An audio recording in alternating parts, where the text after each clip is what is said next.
નમસ્તે. ઓમ એકેડમીના ડિજિટલ ક્લાસમાં આપ સૌનું સ્વાગત છે.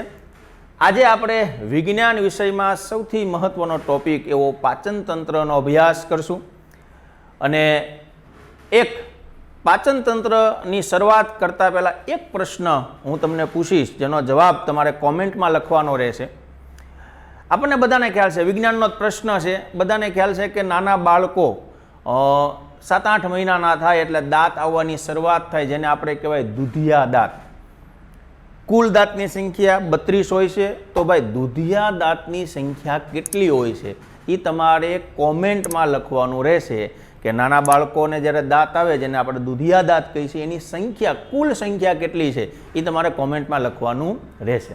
ચાલો તો આજે આપણે પાચનતંત્રની એક સફર કરી અને સંપૂર્ણ પાચનતંત્ર જોઈ, એક પાચનતંત્રના અંગો વિશે આપણે વિસ્તૃત અભ્યાસ કરશું અને પરીક્ષાલક્ષી કેવા કેવા પ્રશ્નો પૂછાય છે.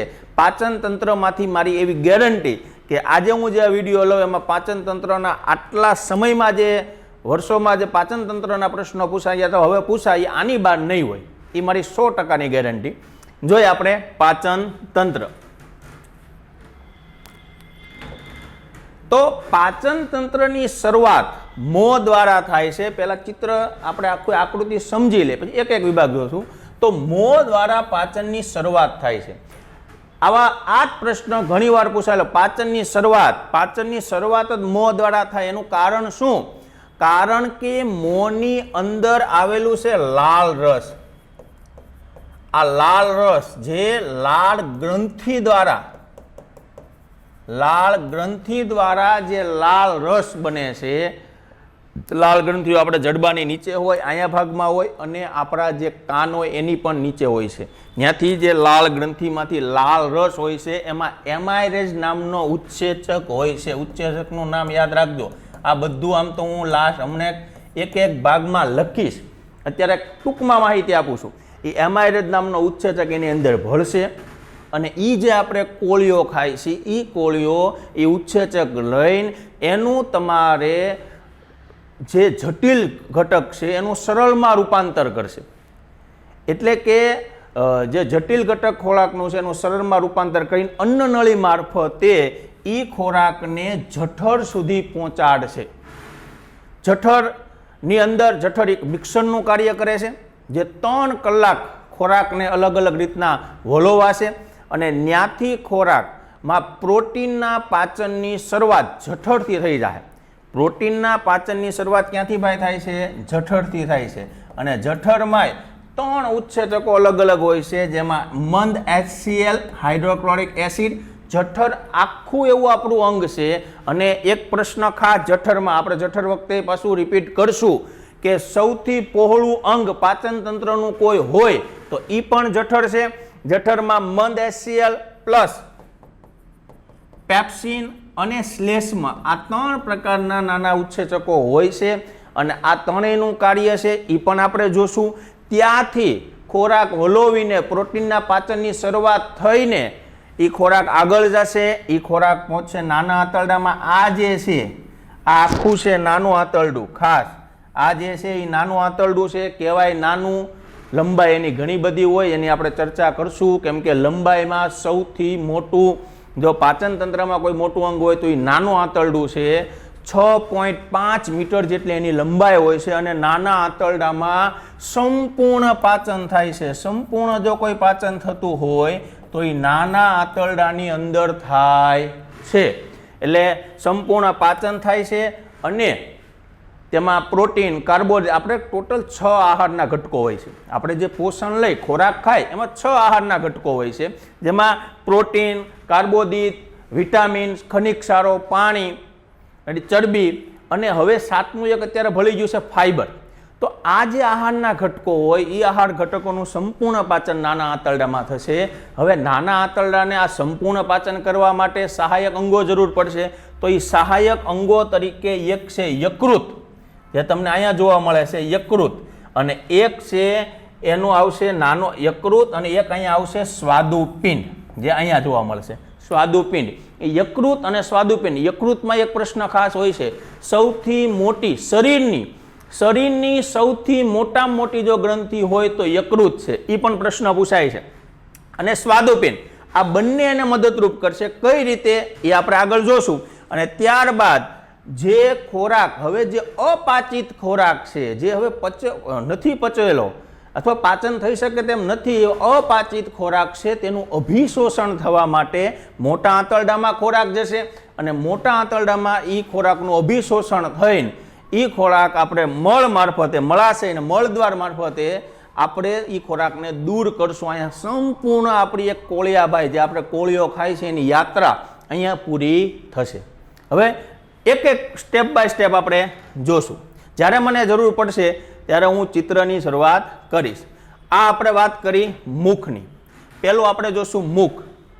તો પહેલો ટોપિક આની અંદર આવશે પાચનની શરૂઆત. શેના દ્વારા થશે ભાઈ? મુખ દ્વારા થશે. પાચનની શરૂઆત મુખ દ્વારા થાય છે. આ પ્રશ્ન પૂછાય છે. મુખમાં કઈ ગ્રંથિ આવેલી છે? મુખની અંદર. તો મુખની અંદર લાળ ગ્રંથિ આવેલી છે. કઈ ગ્રંથિ આવેલી છે?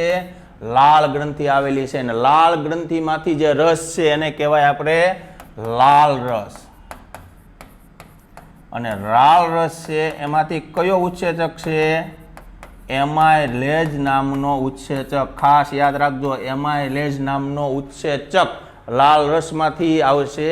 અને એમાયલેઝ નામનો ઉત્સેચક છે જે આપણા ખોરાક જે જટિલ છે એને સરળમાં રૂપાંતર કરવાનું કામ કરશે.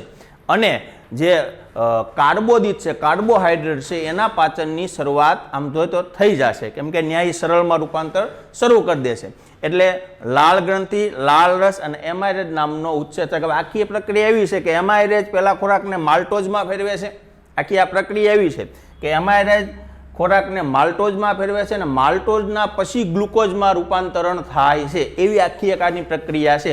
પણ એટલું ડીપમાં તમારે કોઈ દિવસ નથી હોતું. એટલે આપણે માત્ર ઉત્સેચક યાદ રાખવાનો છે, ડીપ પ્રક્રિયા એટલી બધી જરૂરી નથી. એટલે મુખ, પાચનની શરૂઆત, લાળ ગ્રંથિ, લાળ રસ અને એમાયલેઝ નામનો ઉત્સેચક જે પાચનની શરૂઆત કરી દેશે. બસ આમાં આટલું જ યાદ રાખવાનું છે. નેક્સ્ટ જોઈ અન્નળી. આ એક સામાન્ય વિડીયો છે જે અત્યારે આપણે જરૂર નથી. હવે આપણે વાત કરી અન્નળીની. મુખથી જઠર સુધી ખોરાક અન્નળી દ્વારા લઈ જવામાં આવશે. અન્નળીનું કામ છે માત્ર, અન્નળી છે ને એ વાહક નળી છે. જે ખોરાક, જે કોળીઓ આપણે મોઢામાં નાખી એ કોળીઓ અન્નળી મારફતે ક્યાં સુધી પહોંચશે? જઠર સુધી પહોંચશે. બસ એનું કાર્ય એટલું જ છે, બીજું એનું કોઈ પણ પ્રકારનું કાર્ય નથી. એટલે અન્નળી એ માત્ર વાહક નળી છે જે ખોરાકને મુખથી જઠર સુધી પહોંચાડે છે. બસ એની અંદર એટલું જ યાદ રાખશું. નેક્સ્ટ આપણે જોઈ, બધાને સમજાય છે? કાંઈ પણ પ્રશ્ન હોય, કાંઈ પણ તમને કાંઈ પૂછવું હોય તો કોમેન્ટમાં પૂછજો. નેક્સ્ટ આપણે ચર્ચા કરી જઠરની, જે અંગ ખૂબ મહત્વનું છે. પહેલો પ્રશ્ન જઠરમાંથી જે પૂછાય છે ખાસ કે પાચન તંત્રનો સૌથી પહોળો ભાગ હોય, યાદ રાખજો પહોળો ભાગ, પાચન તંત્રનો સૌથી પહોળો ભાગ હોય તો ઈ જઠર છે. યાદ રાખજો ખાસ, સૌથી પહોળો ભાગ જઠર છે. જઠરની અંદર 3 કલાક મિક્સરનું કામ કરે. આપણા ઘરમાં મિક્સર હોય એમાં કેમ 3 કલાક ખોરાક વલોવાય, એમ 3 કલાક ખોરાક વલોવાય છે. અને 3 કલાક ખોરાક વલોવાય અને પ્રોટીનના પાચનની શરૂઆત થાય છે. એ હમણાં આગળ આપણે જોશું.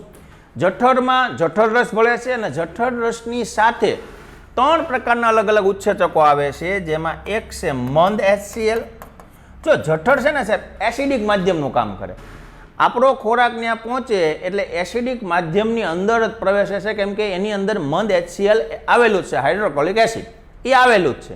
એટલે એસિડિક માધ્યમથી તે ખોરાકમાં ત્યાં શરૂઆત થાય. આવું શું કામ? તો WHO નું નામ સાંભળ્યું હશે, world health organization. Ready? WHO છે જે એને એવું રિસર્ચ કરેલું છે કે કોઈ ખોરાક જો 2 કલાક સુધી પડ્યો રહે, એકવાર બની ગયા પછી 2 કલાક સુધી પડ્યો રહે અને પછી આપણે ખોરાક તરીકે ખાય તો એની અંદર ઘણા બધા બેક્ટેરિયા છે. એટલે એ ખોરાકને વાસી ખોરાક થઈ જાય છે. 2 કલાક કોઈ ખોરાક રહે એટલે એ ખોરાક કેવો થઈ જાય છે? વાસી ખોરાક થઈ જાય છે. અને એના કારણે ઘણા બધા બેક્ટેરિયા આવે જે મંદ HClના કારણે એ બેક્ટેરિયાનો નાશ થઈ જાય છે. એટલે એક કારણ એ પણ છે. એટલે મંદ HClનું માધ્યમ પૂરું પાડે છે જે ખોરાકને એસિડિક માધ્યમ આપે છે અને એટલે જ તે એનું કારણ તે એસિડિટી થવાનું પણ કારણ છે. અને એટલે આપણે ઈનો બેઝ લઈ જેના કારણે એસિડિટીમાં આપણને રાહત રહેશે. એટલે એનું પણ એક કારણ છે મંદ HCl. પછી આવે છે સેકન્ડની અંદર પેપ્સિન. બીજા ઉત્સેચકનું નામ છે પેપ્સિન, જે પ્રોટીનના પાચનની શરૂઆત કરશે. ભાઈ શેની શરૂઆત કરશે? પ્રોટીનના પાચનની શરૂઆત કરશે. અને લાસ્ટમાં છે શ્લેષ્મ, જે આ જે એસિડિક માધ્યમ જે અહીંયા છે એ એસિડિક માધ્યમને શાંત પાડવાનું કાર્ય કરશે કે એક આરે વધારે એસિડિક માધ્યમ થઈ જાય નહીં, એવું શ્લેષ્મ છે. આમ 3 પ્રકારના ઉત્સેચક. મંદ HCl એસિડિક માધ્યમ પૂરું પાડે, પ્રોટીનના પાચનની શરૂઆત કરવાની છે એ માટે.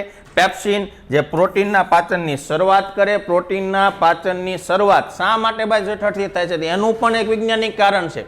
કારણ કે આપણા શરીરનું સૌથી મહત્વનું અંગ એટલે કે કોષ, એ કોષ માત્ર ને માત્ર આપણા આહારના ઘટકોની અંદર પ્રોટીનનું સંશ્લેષણ કરે છે, બીજા કોઈ પણ આહારના ઘટકનું સંશ્લેષણ કરતું નથી. એટલે કોષને જ પ્રોટીનની જરૂર પડે અને એ આપણા શરીરનો સૌથી નાનો એકમ, સૌથી પાયાનો એકમ છે. તેના કારણે કોષને જરૂર પડે એટલે જ પ્રોટીનની શરૂઆત જઠરથી થઈ જાય છે.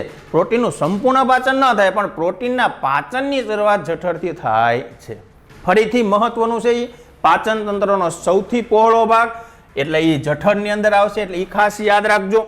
ત્યારબાદ 3 કલાક ખોરાક હળવાય એ બહુ યાદ રાખવાની જરૂર નથી. મંદ HCl 3 પ્રકારના ઉત્સેચકો છે જેની અંદર મંદ HCl તમારે આવશે જે એસિડિક માધ્યમ પૂરું પાડે છે. પેપ્સિન આવશે જે પ્રોટીનના પાચનની શરૂઆત કરશે અને શ્લેષ્મા આવશે જે એસિડિક માધ્યમને શાંત પાડે છે. આ 3 ઉત્સેચકનો અલગ અલગ કાર છે. જઠર રસ આવશે, જઠર રસ સાથે આ 3 ઉત્સેચકો આવશે અને જઠરનું પાચન તંત્રમાં અહીંયા કામ પૂરું થશે. હવે ખોરાક આગળ જશે નાના આંતરડામાં.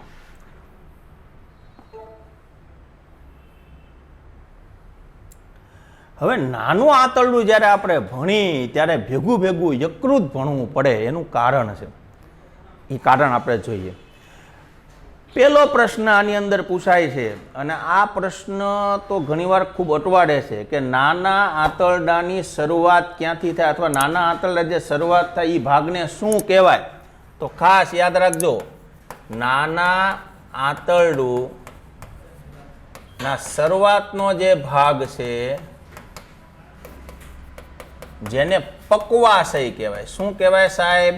પક્વાશય કહેવાય. ખાસ યાદ રાખજો, નાના આંતરડાના શરૂઆતને ભાગને પક્વાશય કહેવાય છે. હવે કેવું થાય?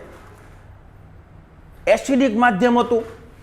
હવે એસિડિક માધ્યમને ઠેઠ લગીને એસિડિક રખાય તો બેઝિક તો પૂરું પાડવું પડે. એ બેઝિક માધ્યમ પૂરું પાડવા માટે યકૃત ભાઈ આવે છે.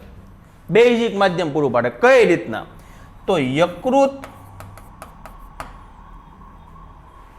જેની અંદર આવેલું પિત્તાશય અને આ પિત્તાશયની અંદર પિત્તરસ હોય છે. યકૃતની અંદર પિત્તાશય ને પિત્તાશયમાં સંગ્રહ, પિત્તરસનો સંગ્રહ ક્યાં થાય એમ પૂછે ને તો પિત્તાશય લખજો. પિત્તરસ બને ક્યાં? તો યકૃતમાં. 2 શબ્દો 2 પ્રશ્નો સમજજો. પિત્તરસનો સંગ્રહ ક્યાં થાય? તો પિત્તાશયની અંદર પિત્તરસનો સંગ્રહ થાય અને પિત્તરસ બને ક્યાં? તો યકૃતમાં પિત્તરસ બને. યકૃતનો એક મેઇન પ્રશ્ન પૂછાય છે, યાદ રાખજો. યકૃત છે ને, આ ખાસ એક પ્રશ્ન યાદ રાખજો. યકૃત અહીંયા લખું. યકૃત આપણા શરીરની સૌથી મોટી ગ્રંથિ છે. આપણા શરીરની જે ગ્રંથિઓ છે તેમાં સૌથી જો કોઈ મોટી ગ્રંથિ હોય તો પણ યકૃત છે. યકૃત આપણા શરીરની સૌથી મોટી ગ્રંથિ છે એટલે ખાસ યાદ રાખજો. યકૃત, પિત્તાશય, પિત્તાશયમાંથી પિત્તરસ અને જ્યારે પક્વાશયમાંથી ખોરાક નાના આંતરડામાં પ્રવેશે ત્યારે એની અંદર પિત્તરસ પણ પ્રવેશે છે અને સમગ્ર ખોરાકને એક બેઝની ભૂમિકા પૂરી પાડે છે. એસિડિકની ભૂમિકા હતી એમાંથી હવે કઈ ભૂમિકામાં આવશે? બેઝની ભૂમિકામાં આવશે. એટલે યકૃત અને સ્વાદુપિંડ જેનો આગળ વાત કરશું, આ બંને સહાયક અંગો પાચન તંત્રના છે. મુખ્ય અંગો નહીં પણ સહાયકના અંગો છે. એની બંને સહાયક અંગો નાના આંતરડા વખતે મદદરૂપ થાય છે, કારણ કે નાના આંતરડામાં ખોરાકનું સંપૂર્ણ પાચન થાય છે. એટલે નાના આંતરડામાં શરૂઆતને પક્વાશય કહેવાય. આ ખાસ યાદ રાખજો પક્વાશયનું નામ. પછી નાના આંતરડાની લંબાઈ, સાહેબ ઈ પૂછાય છે, નાના આંતરડાની લંબાઈ 6.5 મીટર અને સૌથી લાંબામાં લાંબુ અંગ પાચન તંત્રનું સૌથી લાંબામાં લાંબુ જો કોઈ અંગ હોય તો એ પણ શું છે? નાનું આંતરડું. એટલે આપણને ખાસ આ ત્રણેક પ્રશ્નો નાના આંતરડામાં પૂછાય. નાના આંતરડાના શરૂઆતના ભાગને પક્વાશય કહેવાય. નાના આંતરડાની લંબાઈ 6.5 મીટર હોય છે અને પાચન તંત્રનું સૌથી લાંબામાં લાંબુ અંગ હોય તો નાનું આંતરડું છે. કેવું સરસ મજાનું અહીંયા આપણને ખ્યાલ આવે, ગોઠવાઈ જાય છે. નકર 6.5 મીટર છે તો પણ સરસ મજાનું ગોઠવાઈ જાય છે, કારણ કે એની ગોઠવણી એ પ્રકારની છે. અને યકૃતની અંદર પિત્તાશય અને પિત્તરસનો સમાવેશ થાય. આમ નાના આંતરડામાં ખોરાક આગળ જાય છે. હવે ત્યાં સ્વાદુપિંડ કઈ રીતના મદદરૂપ કરશે એ આપણે જોઈ આગળ. સ્વાદુપિંડમાં હવે જો આવું શરીરની અંદર સ્વાદુપિંડ આ ભાગમાં હોય છે, જે નાના આંતરડાના થોડાક ઉપરના ભાગમાં, જેમાં સ્વાદુપિંડ હશે.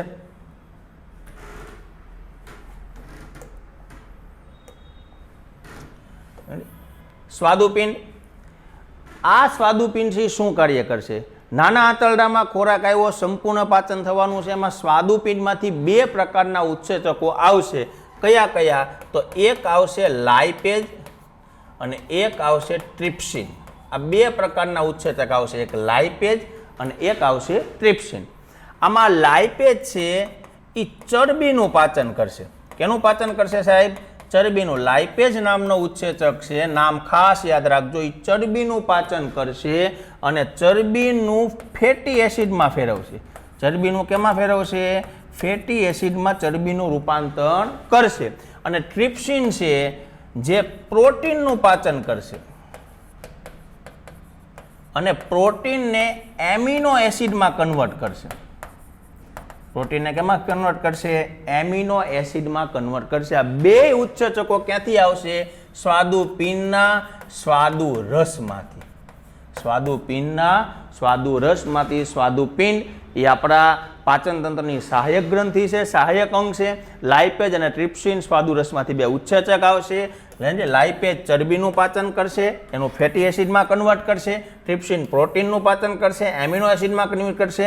આમ આપણા મૂળ જે મુખ્ય જે આપણા આહારના ઘટકો છે 3, એટલે કે પ્રોટીન, ચરબી અને કાર્બોદિત, એમાં બેનું સંપૂર્ણ પાચન અહીંયા થઈ જાય છે. તો ભાઈ કાર્બોદિતનું શું? એવો આપણને પ્રશ્ન થાય. તો કાર્બોદિતમાં જે નાના આંતરડાની અંદર જે આંત્રરસ હશે, કયો રસ હશે? આંત્રરસ. જે નાના આંતરડાની અંદર, નાનો આંતરડું હોય ને આ રીતનું, એની અંદર આ રીતના પ્રવર્ધો હોય. આને શું કહેવાય? પ્રવર્ધો. અને પ્રવર્ધોની અંદર આંત્રરસ હોય. એ આંત્રરસ દ્વારા કાર્બોદિતનું પાચન થશે અને કાર્બોદિતને ગ્લુકોઝમાં કન્વર્ટ કરશે. કેમાં કન્વર્ટ કરશે? ગ્લુકોઝમાં કન્વર્ટ કરશે. આમ નાના આંતરડામાં ચરબી લાઇપેજ દ્વારા, પ્રોટીન ટ્રિપ્સિન દ્વારા અને કાર્બોદિત આંતરરસ દ્વારા એનું ગ્લુકોઝમાં, ચરબીનું આ ખાસ એક સમજજો. ફરીથી હું તમને એક કહું છું, આ ત્રણેય વસ્તુ યાદ રાખજો. લાઇપેજ, ચરબી અને કેમાં કન્વર્ટ થશે? ફેટી એસિડમાં. કેમાં કન્વર્ટ થાય સાહેબ? ફેટી એસિડમાં. ટ્રિપ્સિન, પ્રોટીન અને એનું કેમાં કન્વર્ટ થશે? એમિનો એસિડમાં. કેમાં કન્વર્ટ થશે? એમિનો એસિડમાં. અને કાર્બોદિતનું આંતરરસ દ્વારા ગ્લુકોઝમાં કન્વર્ટ થશે. આ દરેક વસ્તુ યાદ રાખવા જેવી છે. આમ નાના આંતરડાની અંદર સ્વાદુપિંડ પ્લસ યકૃત આ બંને ભેગા થઈને પ્રોટીન, ચરબી અને કાર્બોદિતનું સંપૂર્ણ પાચન કરશે. અને હવે જે અપાચિત ખોરાક છે તે આગળ મોટા આંતરડામાં જશે. નાના આંતરડું જે આપણી રક્તવાહિની, રુધિરવાહિનીઓમાં જે આ મહત્વનું હોય, જે આપણને પ્રોટીન્સ મળશે, જે આપણને કાર્બોદિત મળશે, જે આપણને ચરબીમાંથી મળશે, જે વિટામિન્સ મળશે, એ બધું લોહીમાં ભળશે. અને ત્યાંથી હવે જે અપાચિત ખોરાક એ ક્યાં જશે? આગળ, એટલે કે મોટા આંતરડાની અંદર. મોટું આંતરડું કહેવાય છે મોટું કારણ કે એનો ભાગ છે એ મોટો હોય છે, પહોળો હોય છે, એટલે મોટું આંતરડું કહેવાય છે. નાના આંતરડાની ફરતે વીંટળાયેલું હોય છે આખું મોટું આંતરડું, તે તમને અહીંયા જોવા મળે છે. આ મોટા આંતરડામાં અપાચિત ખોરાકનો પ્રવેશ થશે. અપાચિત ખોરાક, અને આ અપાચિત ખોરાક જેનું પાચન શક્ય નથી, પાચન થાય એમ નથી, એનું હજી અહીંયા અભિશોષણની પ્રક્રિયા થશે. કઈ પ્રક્રિયા થશે? અભિશોષણની, જેની અંદર પાણી ને એવું પ્રવાહી ભાગનું શોષણ થશે અને સાવ ભાગ મળ બનશે. અને એ પછી મળાશયમાં સંગ્રહ થાય. અને જ્યારે આપણે નેચરલ કોલ આવે ત્યારે મળ દ્વારા આપણે મળને છૂટો કરીએ છીએ. અને અહીંયા પાચન તંત્રનો સંપૂર્ણ પ્રવાસ, એટલે કે પાચન તંત્રનો કોળિયાભાઈનો સંપૂર્ણ પ્રવાસ અહીંયા પૂરો થાય છે. અને હવે આપણે ફરીથી એકવાર ઝડપથી રિવિઝન કરી, જેના કારણે કાંઈ પણ તમને ક્વેરી રહી ગઈ હોય તો તમે મને જણાવી શકો. ઝડપથી આપણે રિવિઝન કરી, હું તમને આકૃતિ સુધી લઈ જાઉં.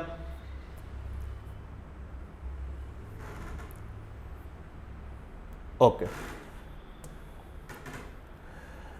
પાચનની શરૂઆત કેના દ્વારા થાય છે? તો કે મોં દ્વારા પાચનની શરૂઆત થાય છે. એ ખાસ યાદ રાખજો. મોં દ્વારા પાચનની શરૂઆત થાય છે, જેની અંદર લાલ રસ ભળશે અને લાલ રસમાં એમારેજ નામનો ઉત્સેચક ભળશે. ત્યારબાદ ખોરાક આગળ જશે. અન્નનળી મારફતે ખોરાક વાહક નળી છે, જે ખોરાકને જઠર સુધી પહોંચાડશે.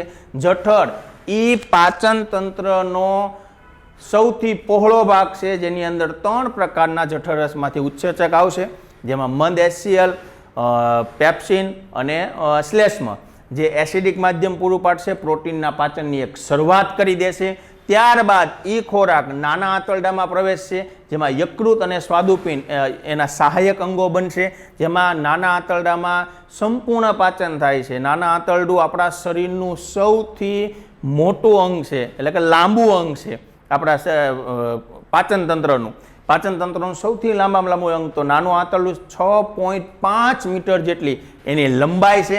ત્યારબાદ નાના આંતરડામાં યકૃત દ્વારા પિત્તરસ ભળશે, જે બેઝિક માધ્યમ પૂરું પાડશે અને પાચનમાં મદદરૂપ થશે.